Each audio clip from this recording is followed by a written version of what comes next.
right. I just stepped into the Watsonville Cemetery and I'm walking through the cemetery and I'm heading over here to the grave of Charley Parkhurst. So it's kind of right in the middle of the cemetery in our very town, and this is Charley's grave, and people have left little presents on the grave. There's a lucky horseshoe and some flowers, and it says Charley Darky Parkhurst, 1812 to 1879. Noted whip of the gold rush days. Drove the stage over Mount Madonna in the early days of the valley. Last run San Juan, which is San Juan Bautista, to Santa Cruz. Death in the cabin near the 7 Mile House revealed one-eyed Charley, a woman, the first woman to vote in the U.S., November 3rd, 1868. And this gravestone was put up by the Pajaro Valley Historical Association. So it's pretty cool. You can come and visit Charley's grave, and you can leave flowers.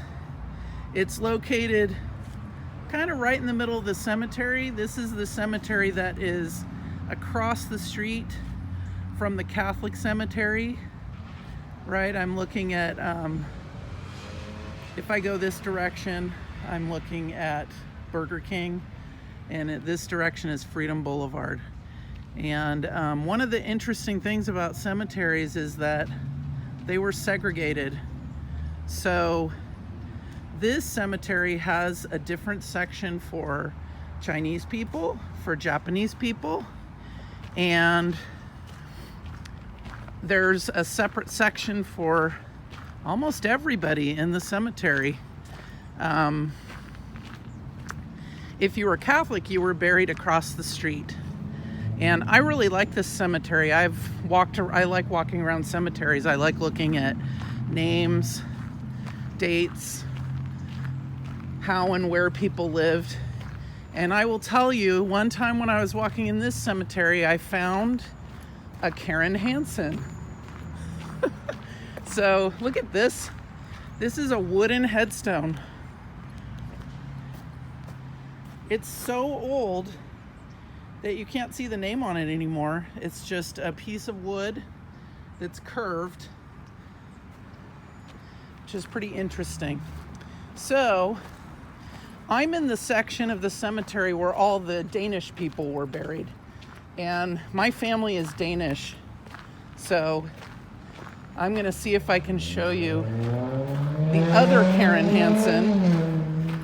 So there were a lot of people that came from Denmark and lived in Watsonville. And one of the big Danish families was the Struve family, and the Struve Slough is named after them. So we're in the Danish section, and I think here's a lot of Hansens. These people are not related to me at all, but there is, oh, let's see. Where did Karen go? Ah, here's Karen Hansen. There's a big, huge plant that's growing up over Karen Hansen. 1848 to 19... I really should come clean this, since we share a name.